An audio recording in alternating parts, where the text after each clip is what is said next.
তার ফুসফুসের ভিতরে একটা টিউমার হয়েছে এবং ওই দুইটা শ্বাসনালীর থেকে একটা বন্ধ হয়ে গেছে, যার কারণে ওর শ্বাসকষ্ট এবং কাশি, পর্যাপ্ত কাশি হতো। অশেষ রহমতে স্যারের রসিলায় এখন বাঁচতে অনেক ভালো, তার কাশিটাও। আপনারা এই পর্যন্ত মানে আমাদের এখানে আসার আগে আপনার কত লক্ষ টাকা চিকিৎসা বাবদ খরচ হয়েছে? এখন ইন্ডিয়াতে যেহেতু এটা চিকিৎসা করিনি, তারপরেও 5 থেকে 6 লক্ষ টাকা চলে গেছে। 5 থেকে 6 লক্ষ টাকা। জি জি। আসসালামু আলাইকুম, আমি doctor ATM Rezaul Karim, cancer চিকিৎসক অধ্যক্ষ ডাক্তার এস এম সরোয়ার স্যারের সহযোদ্ধা হিসাবে কাজ করতেছি গণস্বাস্থ্য হোমিওতে। তো এখানে আমরা দেখে আসতেছি আল্লাহর মধ্যে বহুত পেশেন্ট সুস্থ হয়, যাদেরকে দেখতেছি অ্যাম্বুলেন্সে করে নিয়ে আসতেছে বা হসপিটালে আইসিইউতে আছে, ওখান থেকে ব্যাক করে। সেই ধারাবাহিকতায় আজকে আপনাদের সামনে আমাদের ছোট্ট একজন বাবুর পরিচয় করে দিব, যে আমাদের এখান থেকে চিকিৎসা করে আল্লাহর মধ্যে সম্পূর্ণভাবে সুস্থ আছে। সেই সাথে আমরা একটু তার সাথে একটু কথা বলে আসি এবং আপনাদের সাথে বিস্তারিত আলোচনা করবো ইনশাআল্লাহ, তার রিপোর্ট সহ। বাবু, কেমন আছো তুমি? ভালো আছো? তোমার নাম? মার্জিয়া। তোমার বয়স কত? 5 বছর। তোমার বাবার নাম? মুজাহিদুল। তোমার আম্মুর নাম? রেখা। আচ্ছা, ইনি কি হয় তোমার? বাপি। আচ্ছা জি, আপনার নাম? মোহাম্মদ মফিজুল ইসলাম। মফিজুল ইসলাম। জি। পেশেন্ট আপনি কি হয় বাবুটা? ভাস্তি, আমার ছোট ভাইয়ের মেয়ে। জি। আপনাদের বাসা কোথায়? আমাদের বাসা সাতক্ষীরা, সাতক্ষীরাতে। কলারোয়া থানা। গ্রাম Khaddapatra. Post office? Post office Dhandia.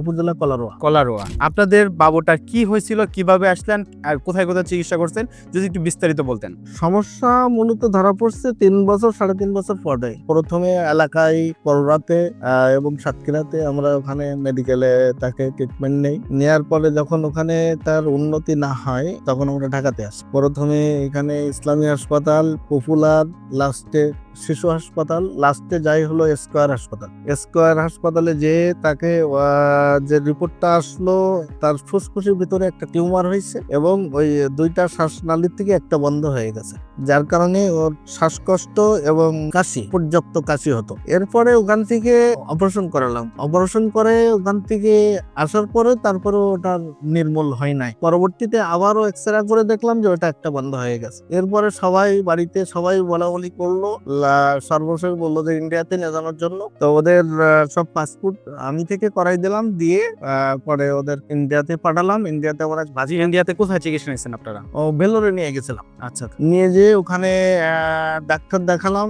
দেখানোর পরে ওখান থেকে ওনারাও অপারেশনের কথা বলার পরে তো ওখানে 6-7 মাস দেখানোর পরে অপারেশনের কথা বলে তখন আমাদের কথা বললো। তো এরপরে বললাম ঠিক আছে, আমরা তাহলে দেশে যাই, দেশের থেকে এসে আমরা অপারেশন করবো। পরে দেশে আসলাম, এসে ওনাদের কাছ থেকে ওটা শুনে আসছিলাম আমাদের কথা। ওখানে 5 লাখ টাকা মতো তারা চাইছিল। আসলাম, এসে আমাদের নিজেদের প্রিপারেশন নিয়ে আমরা আবার ভেলোরে চলে গেলাম। যে অপারেশন করব, ডাক্তারের সঙ্গে যখন বিস্তারিত কথা হয় ওকে নিয়ে, যে আসলে অপারেশন তো করব, ছোট বাচ্চা মানুষ, অবস্থাটা কি, যে আসলে অপারেশন করলে কি আমি ক্লিয়ার পাবো? হ্যাঁ, কিওর হবে। হ্যাঁ। তো তখন ডাক্তার বলল যে এটা সিউরিটি দিতে পারবো না আমি। এরপরে জিজ্ঞাসা করলাম যে তার রিস্কের বিষয়, তো বললো যে 5% রিস্ক, 95% ধরে নিতে হবে যে নাই। তো এসব গুলো শোনার পরে বাড়িতে কথা বলে সবার সঙ্গে আলোচনা করলাম। করার পরে সবাই দেখা গেল বললো যে ছোট বাচ্চা, এখন যেহেতু 5% মানে নাই, হ্যাঁ, মানে রিস্ক না। হ্যাঁ, তো এই জন্য ওখান থেকে বাড়ি থেকে সবাই বললো ঠিক আছে, অপারেশন করার দরকার নেই, যেভাবে আছে থাকতে চলে আসুক। তো পরে ওদেরকে ওখান থেকে আমরা দেশে নিয়ে আসতে দিলাম। ওরা দেশে চলে আসলো। আসার পরে হঠাৎ বাড়িতে বোঝেনি তো, বাপ মার মন বোঝে না। এখন হঠাৎ করে ফোনে স্যারের ইয়ার দেখে আলোচনা করলো ফ্যামিলিতে। করার পরে তো বললো সবই তো দেখে আসলাম। ইন্ডিয়াতে আমাদের মানে সর্বশেষ ভরসা হলো আমাদের কোনো কিছু হলে ইন্ডিয়া। এর চাইতে বাইরে সিঙ্গাপুর, থাইল্যান্ডে যাওয়ার মতো আমাদের অ্যাবিলিটি নেই, যার সুযোগ নেই, যাইতে পারেনি। ঠিক আছে, তো তাহলে স্যারকে দেখাই। স্যারকে আমরা একটু দেখাই। সব তো দেখালাম, ওখানে একটু সময় দেই, দেখি কি হয়। পরে ওখানে দেখানোর পরে 7 মাস ট্রিটমেন্ট হওয়ার পরে আল্লাহ রহমতে, অশেষ রহমতে স্যারের রসিলায় এখন বাঁচতে অনেক ভালো, তার কাশিটাও হালকা আছে। এবং রিপোর্টটা যা পাইছি, রিপোর্টেও দেখা গেল যে এটা ছিল ওইটা আস্তে আস্তে ক্লিয়ার হচ্ছে। সব মিলাই আল্লাহর রহমতে এখন অনেকটা ভালোর দিকে এই অবস্থায় আছে এখন। আপনারা এই পর্যন্ত মানে আমাদের এখানে আসার আগে আপনার কত লক্ষ টাকা চিকিৎসা বাবদ খরচ হয়েছে?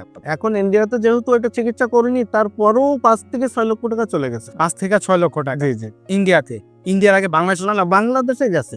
বাংলাদেশে। আর ইন্ডিয়াতে দেখা গেল যে ওইরকম 2 লাখ টাকা মতো খরচা হয়েছে। আচ্ছা আর অপারেশনটা করলে আরো এক্সট্রা 5 লাখ টাকা দিতে হতো, যেহেতু ওরা অপারেশন করেনি, আমরা ওখান থেকে চলে আসি। আচ্ছা, টোটাল মানে আপনার আগে 7 লক্ষ টাকা আগে খরচ হয়ে গেছে, খরচ হওয়ার পর কোনো রেজাল্ট পান নাই, সবশেষে আমাদের ডাক্তার এস এম সরোয়ার স্যারের নিকট দিয়ে চিকিৎসা শুরু করেন। এই বাচ্চাটা 7 মাস ট্রিটমেন্ট চালানোর পরে আমরা ওনাকে গত মাসে বলছিলাম যে আপনারা এবার পরীক্ষাটা করেন।